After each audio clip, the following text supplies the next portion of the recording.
Hello, this is Emotional Response Podcast. Welcome. This is Life Coaching with Ink, Ivory. Hi, once again, joining you on this wonderful evening, discussing a new topic. I'm excited because it's the series that I've been in total anticipation to deliver to y'all, which is the Back to School series.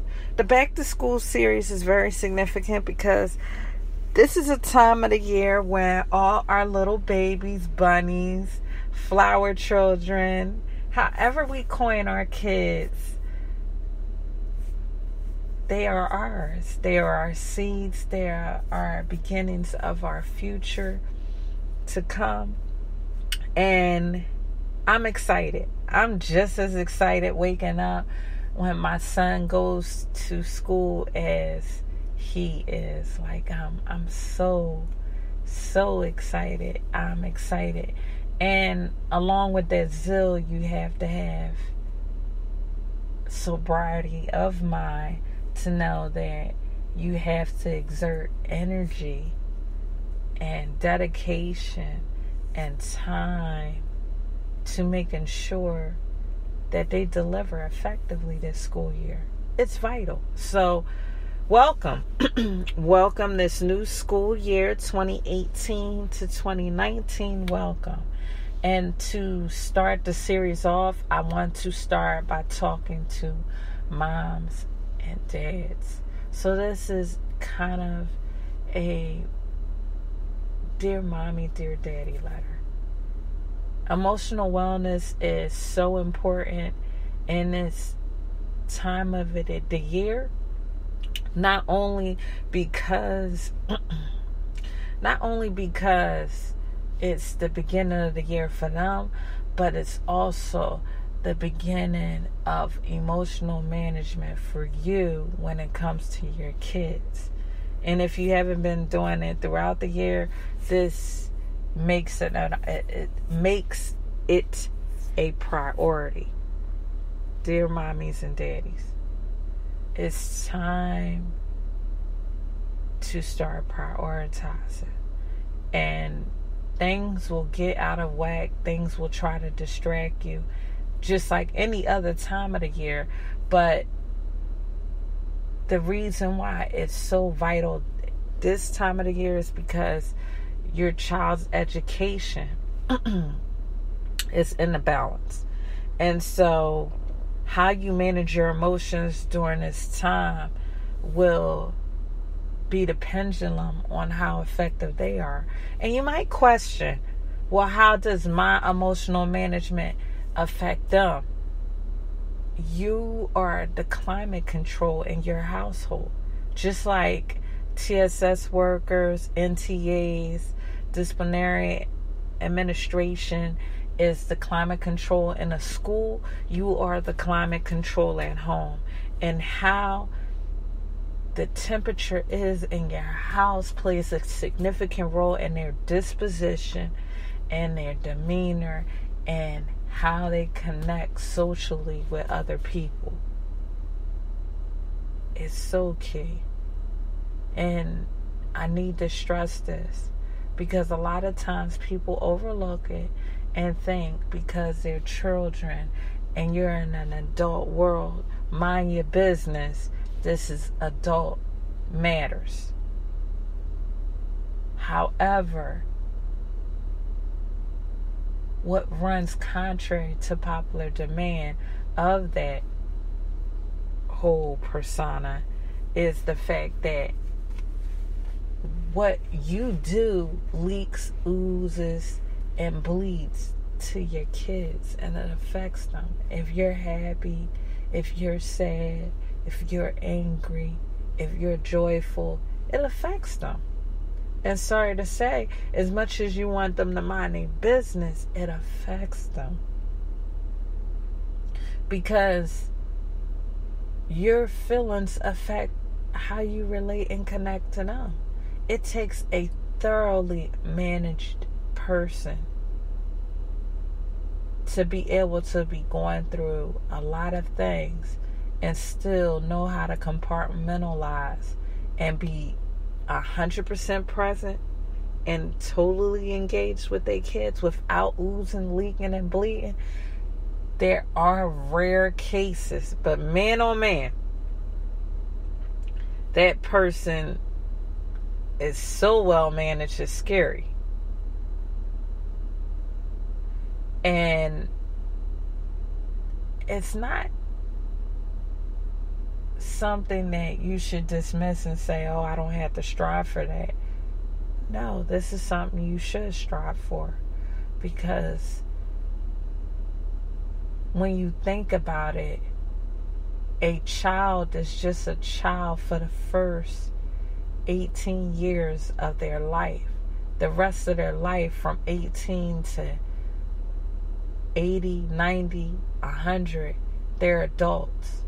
So this is a critical time from kindergarten to 12th grade.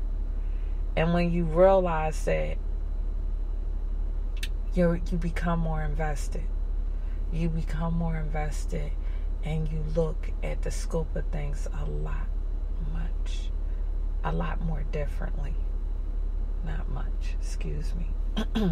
You do one thing you know for certain, if you haven't listened to my other podcasts and those that have been in tune since day one, when I make errors, I correct them right immediately. I don't cut the tape, stop, and try to give off a persona of perfection, because I've never tried to aim at perfection nor persuaded others to aim at an unattainable concept. So, excuse me for the imperfection of saying a word that didn't make sense in my delivery. But back to the letter, Dear Mommy and Dear Daddy. Whatever emotions that is going on with your relationships, whether it's intimate, friendship, family, you have to manage them. You have to manage them in such a way that your kids see what is a priority. Their education or dealing with issues that might come up. You have to be swift on your feet to catch potential drama, potential unnecessary long conversations, because that 10-20 minutes that you could spend on the phone or you could spend dialoguing with them, you can invest in their education. Dear Mommy, Dear Daddy,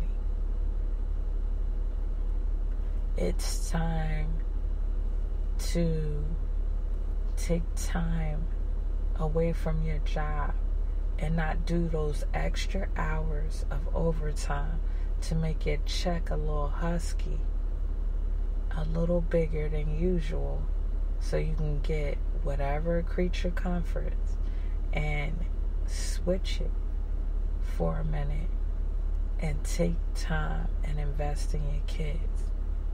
Okay, so you might be saying to yourself, well, my kid is smart as a tack. I don't have to worry about that area when it comes to them academically. They excel.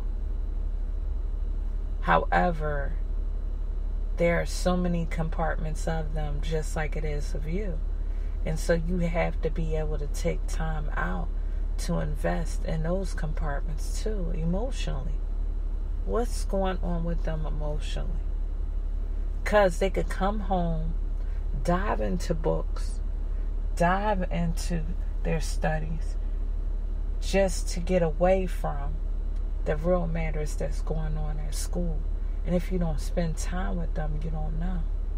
If you don't take peeks in and touch bases with their teachers, or if you're in the neighborhood, see how recess is going, or volunteer at the high school.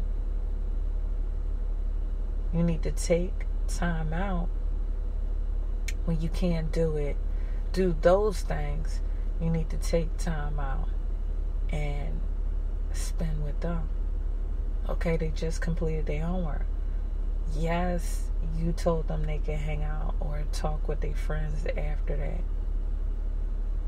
But why not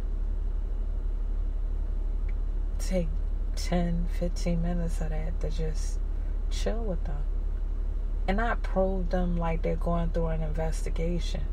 Because just like anything, people will tell you whatever you want to hear.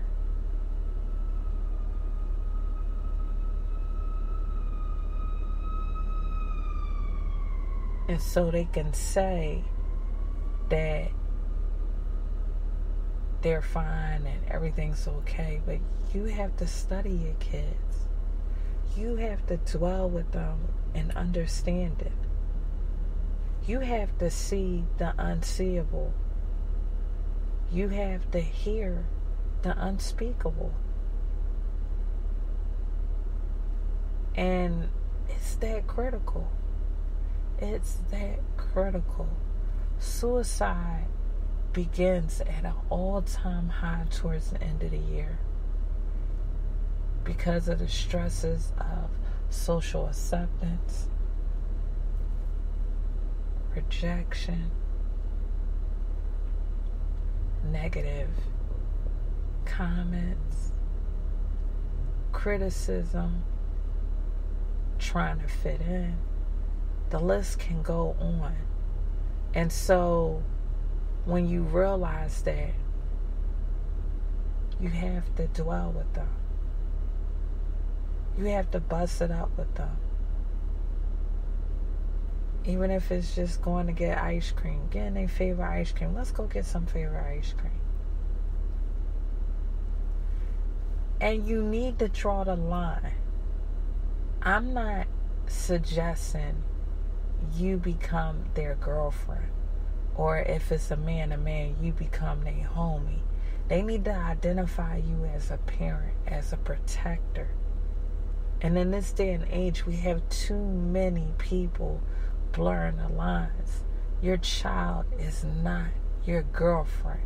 You do not go in their room. You do not text them. You do not call them and tell them the stresses that's going on with your boyfriend in hopes of them opening up about their boyfriend. That's not the way you do it.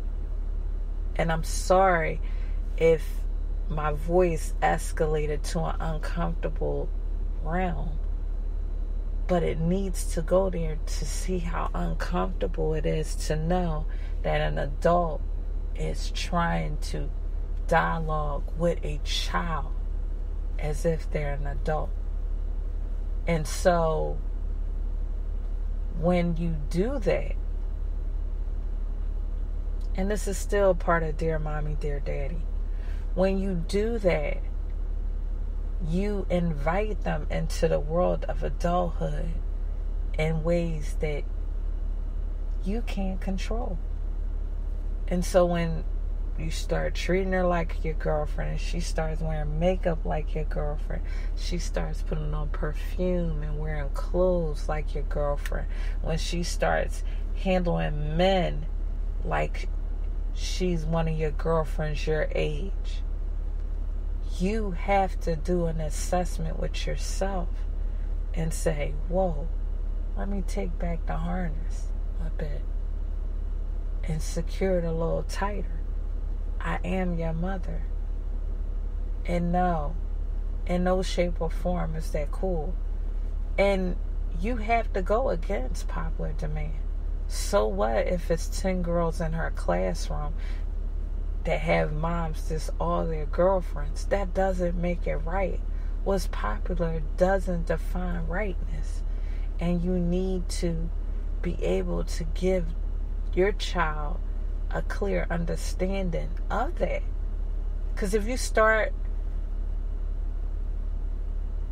them with that definition, when it comes to other things and then how they connect with people while they at school, they'll